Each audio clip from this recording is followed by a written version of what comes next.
John Connors and the Fairies by Jeremiah Curtin. There was a man named John Connors who lived near Killarney and was the father of 7 small children, all daughters and no sons. Connors fell into such rage and anger at having so many daughters without any sons, that when the 7th daughter was born he would not come from the field to see the mother or the child. When the time came for christening he wouldn't go for sponsors, and didn't care whether the wife lived or died.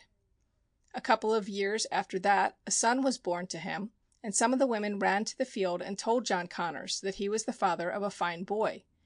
Connors was so delighted that he caught the spade he had with him and broke it on the ditch.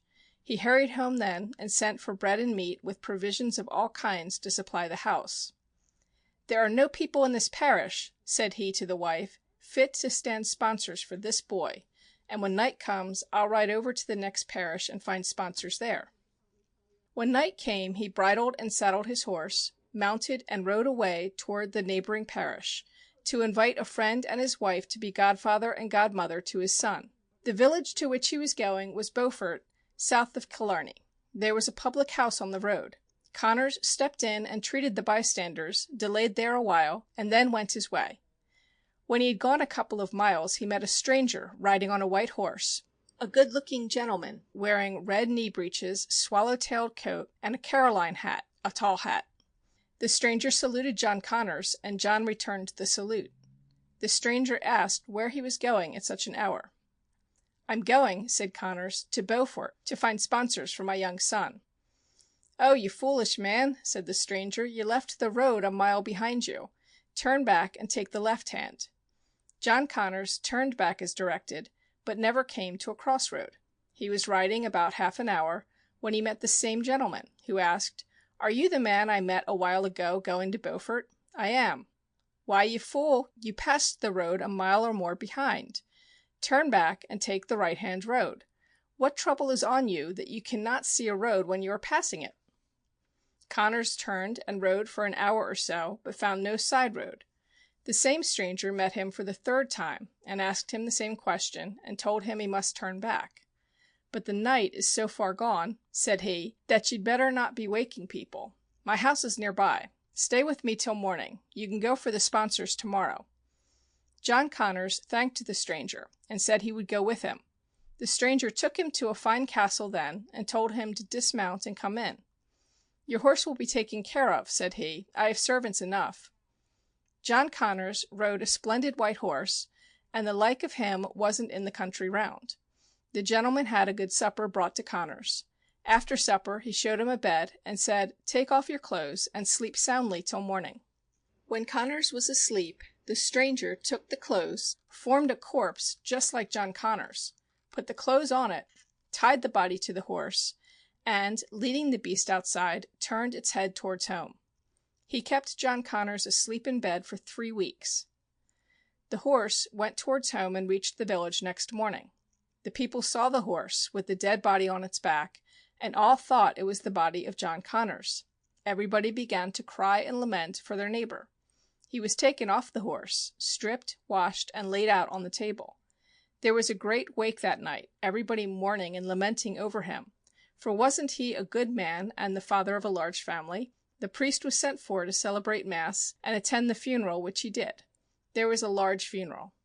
3 weeks later, John Connors was roused from his sleep by the gentleman, who came to him and said, "It is high time for you to be waking. Your son is christened. The wife, thinking you would never come, had the child baptized, and the priest found sponsors. Your horse stole away from here and went home." "Sure, then, I'm not long sleeping." "Indeed, then, you are. It is 3 whole days and nights that you are in that bed." John Connors sat up and looked around for his clothes, but if he did he could not see a stitch of them. "Where are my clothes?" asked he. "I know nothing of your clothes, my man, and the sooner you go out of this the better." Poor John was astonished. "God help me, how am I to go home without my clothes? If I had a shirt itself it wouldn't be so bad, but to go without a rag at all on me." "Don't be talking," said the man.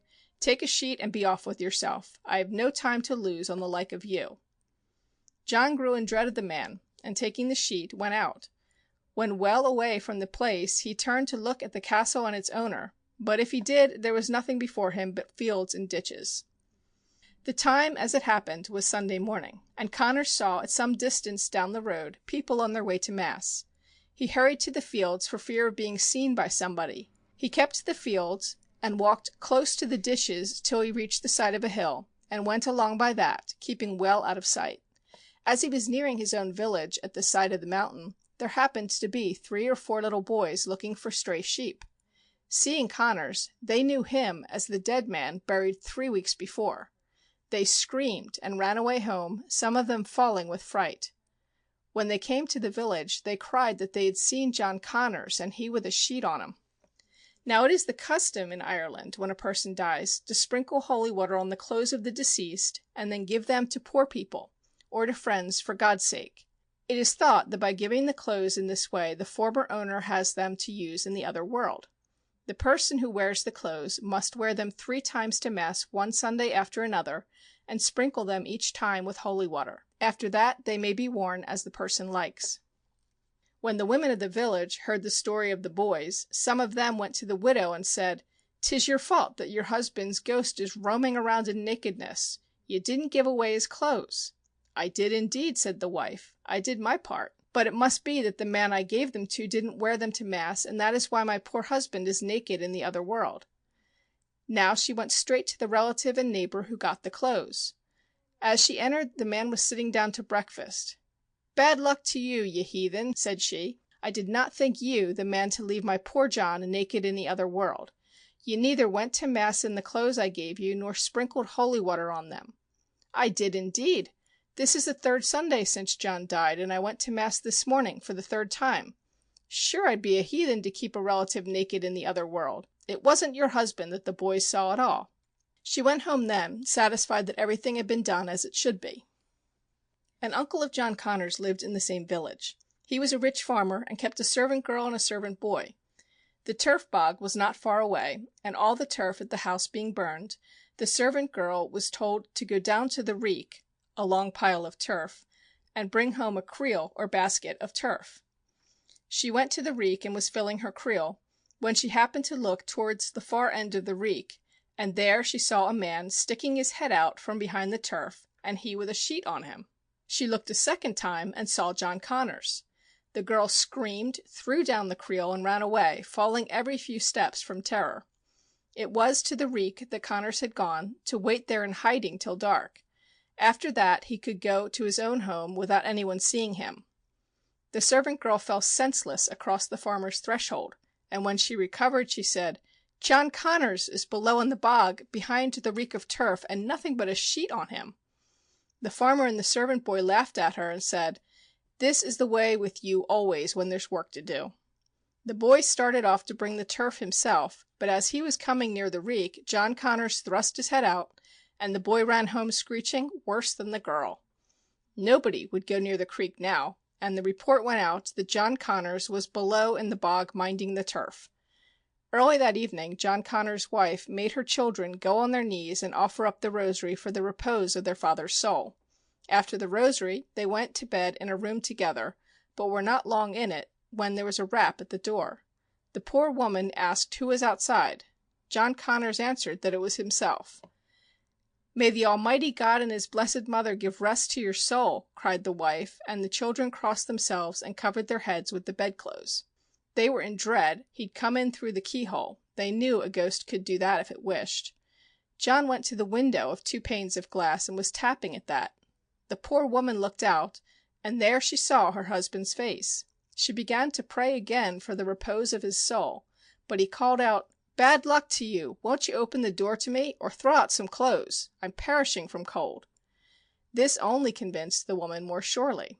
John didn't like to break the door, and as it was strong it wouldn't be easy for him to break it, so he left the house and went to his uncle's. When he came to the door, all the family were on their knees repeating the rosary for the soul of John Connors. He knocked, and the servant girl rose up to see who was outside. She unbolted and unlatched the door, opened it a bit, but seeing Connors, she came near to cutting his nose off, she shut it that quickly in his face. She bolted the door then and began to scream, "John Connors' ghost is haunting me. Not another day or night will I stay in the house if I live to see morning." All the family fastened themselves in a room and threw themselves into bed, forgetting to undress or to finish their prayers. John Connors began to kick the door, but nobody would open it. Then he tapped at the window and begged the uncle to let him in or put out some clothes to him, but the uncle and children were out of their wits with fear. The doctor's house was the next one, and Connors thought to himself, I might as well go to the doctor and tell all to him. Tell him that the village has gone mad. So he made his way to the doctor's, but the servant boy there roared and screeched from terror when he saw him, ran to his master and said, John Connors' ghost is below at the door, and not a thing but a sheet on him. You were always a fool, said the doctor. There is never a ghost in this world. God knows then the ghost of John Connors is at the door, said the boy. To convince the boy, the master raised the upper window. He looked out and saw the ghost, sure enough. Down went the window with a slap. Don't open the door, cried the doctor. He is below. There's some mystery in this. Since the doctor wouldn't let him in any more than the others, John Connors was cursing and swearing terribly.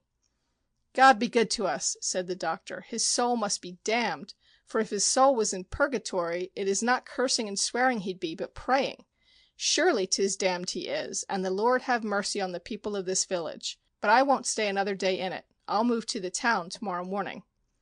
Now John left the doctor's house and went to the priest, thinking that he could make all clear to the priest, for everyone else had gone mad. He knocked at the priest's door, and the housekeeper opened it.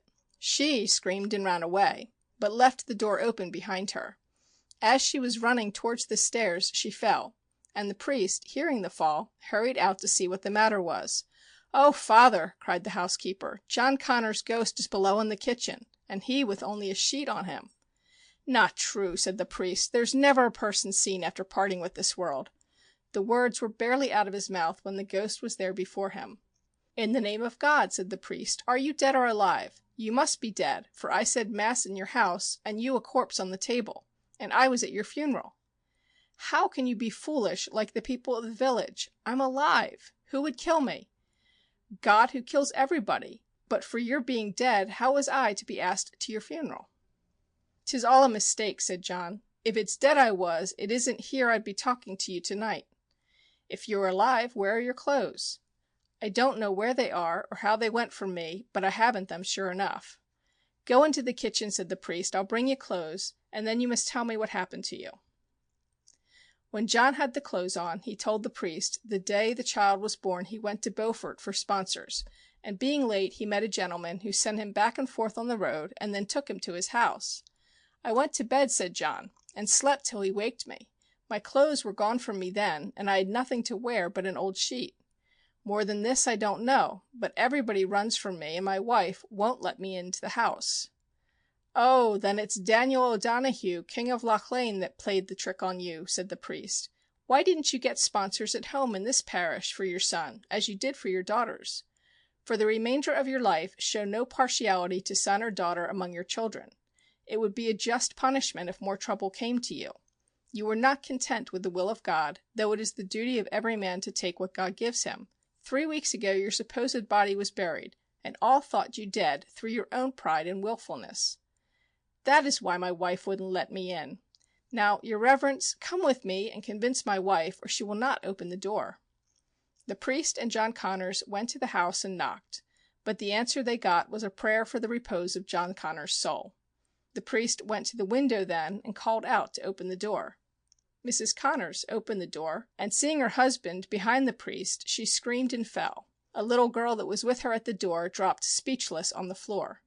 When the woman recovered, the priest began to persuade her that her husband was living, but she wouldn't believe that he was alive till she took hold of his hand. Then she felt of his face and hair and was convinced.